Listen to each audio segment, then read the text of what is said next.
far as the background, Steve DeLuca has a vast law enforcement background. He's been involved in law enforcement since 1984. He started out with the City of Laverne Police Department, started doing correctional officer is what he started out as, then jumped into detective work and became part of various task forces such as LA Impact, which does a lot of immigration control. His specialties are surveillance, domestic cases, civil and criminal investigations. And QUESTIO Investigations has been around since 2010. They've had some high-profile cases such as a particular attorney's nephew was involved in a case for murder and was accused of murder. He did some investigations for a while with some LA County sheriffs and determined that he was not involved with the case at all, so he had the gentleman acquitted, which is huge. And another high-profile case was with the LA Housewives. So there was an adultery case involved with that, which is a huge thing to have for an investigator, something to talk about and something that's involved in the media. And Dylan can go ahead and talk about our goals. So just a little quick overview about the goals. Our first consultation with Steve DeLuca, he actually wanted to increase the clientele, but speaking with him and more discussions with our group, we decided to build a strong foundation. So that would actually increase the clientele because his company's got a strong foundation. Some of those goals were to strengthen his identity, to heighten his credibility, and also to focus on his strengths. And Alexa's going to speak a little bit more about the strategies. Okay, so just like how Dylan had mentioned, for our first goal, it was to strengthen his identity. So our first strategy for that was we provided Mr. DeLuca with tools that he could use for the post-campaign. Our strategy was that we wanted to open up new social media platforms as well as update the new existing ones. So, for example, our tools, which you can see, I'm going to look right there. Our first one, we did LinkedIn account. We set up a new business LinkedIn account. This is where he could become more, he actually didn't even really know what it was, to be honest.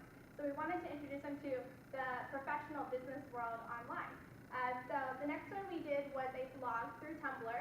Originally, he had came to us and had all these articles. He loves to write, and he didn't really know what to do with them. So we said, why not set up a blog?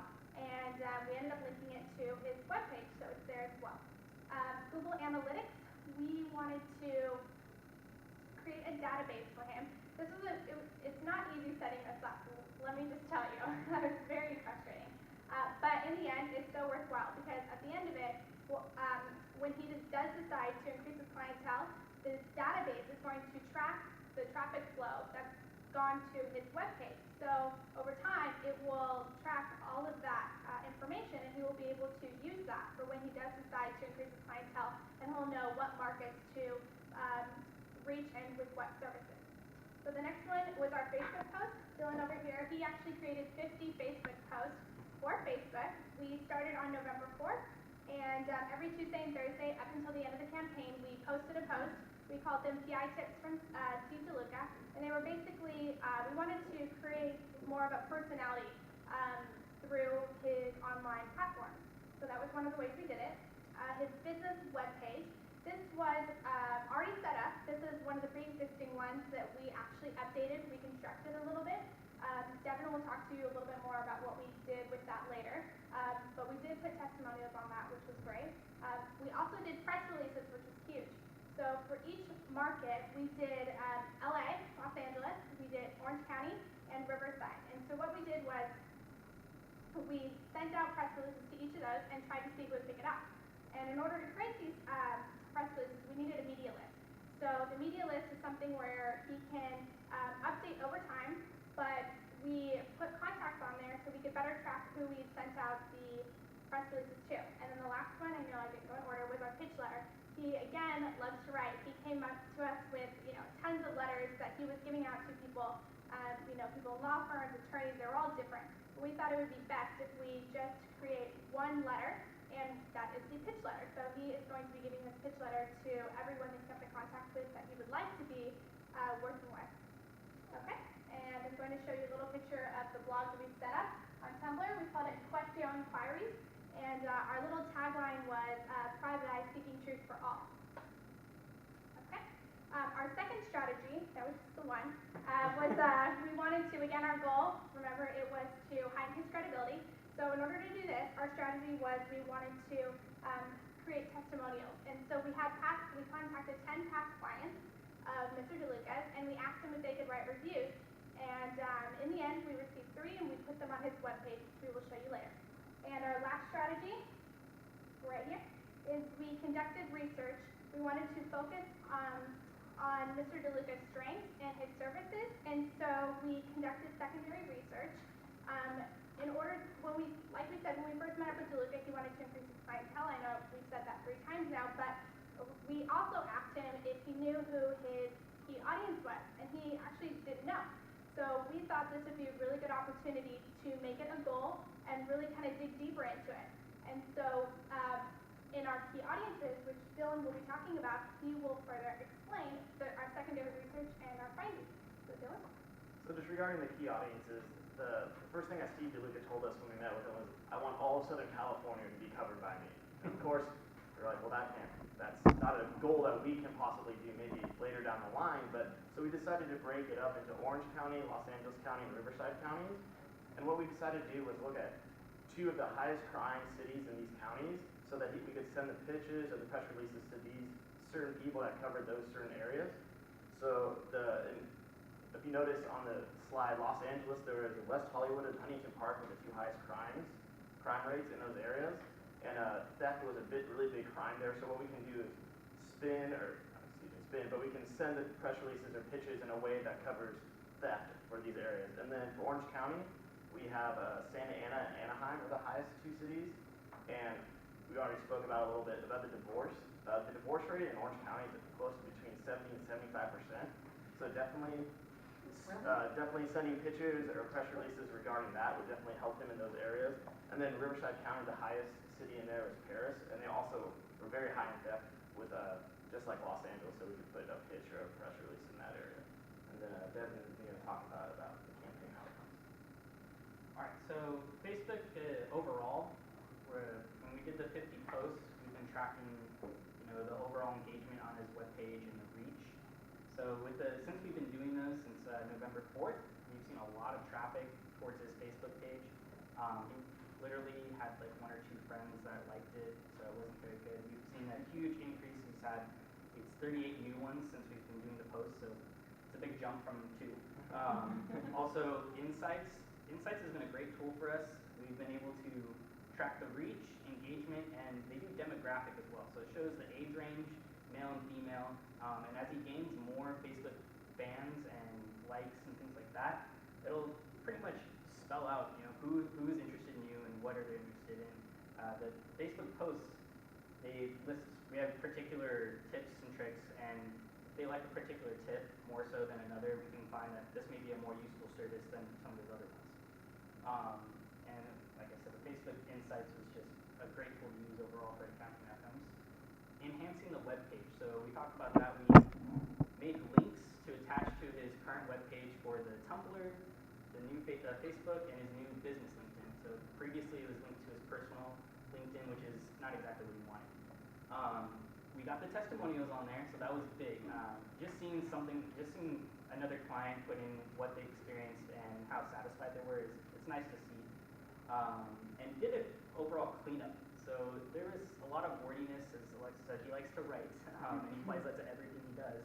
But we just cleaned it up and kept all the necessary information in there, and just had a nice sort of flow. As far as the press releases, they've discussed that quite a bit. They designed for each particular county and any services that we found was necessary.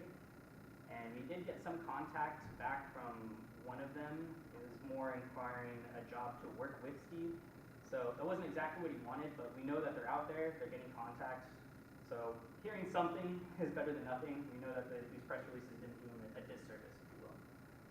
Media list, which you said was pretty essential, and that's helped him have some kind of layout where to do any further press releases or anything he wants to announce to the counties. We'll go ahead and show you some of the Facebook Insight photos. So, like I said, we started November 4th, right here, and this is beforehand, before we touched anything. A couple days later, you get a huge spike of interest there, showing that there's been a lot of reach overall on this page. So, this was an early photo, so it goes on further, but you can see that we have something to work with and show them, hey, this is doing something. Our next page for Facebook Insights, when you post something, it queues up over here in the corner and tells us the name of that or the title of that post. And with that, we have reach for that particular post. So that one had 13 people come to it. It also lists post clicks and likes and comments. So they're talking about engagement for that particular post. That's where you can determine, hey, we talked about cheating housewives. If that was a really popular one, maybe you can push services for that particular area.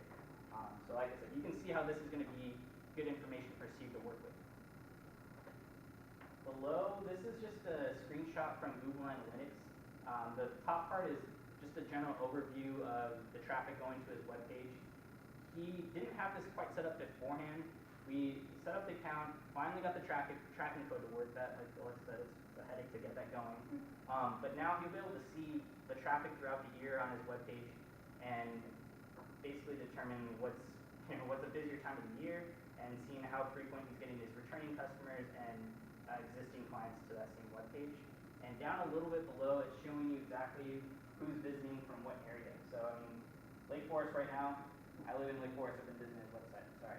But it's gonna increase because as we get away from there, and there's more traffic going there, you can see what demographic is visiting this webpage, and like I said, it goes more into the city.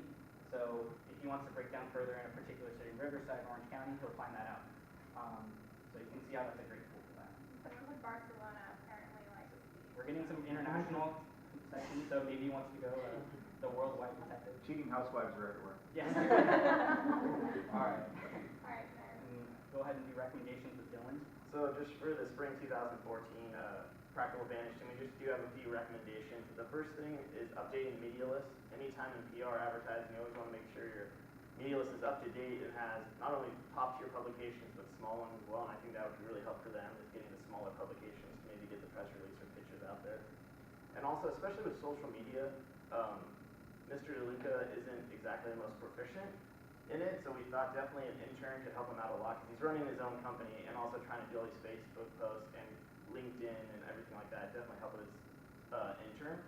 And also, we've talked about him a lot, and his name sounds so amazing, Steve DeLuca, but his actual company name is called QUESTIO, and we think that is actually a huge issue. He's doing a disservice to himself, so we actually come up with a few ideas like Steve DeLuca and Associates, or Steve DeLuca and Partners, even maybe Steve DeLuca Investigations, just because his name is really powerful, so we think that's a good idea. And then also, to go in more with social media, definitely a YouTube channel, maybe like out on the job, or just some funny outtakes that's happened while he's been out doing any kind of surveillance or anything like that. And then also, developing a budget. What we ran into with developing the LinkedIn and also Google Analytics and also the website, he could have upgraded all those accounts and maybe made it a little bit better with the website, like GoDaddy or LinkedIn, so he can add more in messages or view more profiles, and especially with Google Analytics, getting his Google ads back and working as well. So that's all something that can fit nicely into the budget.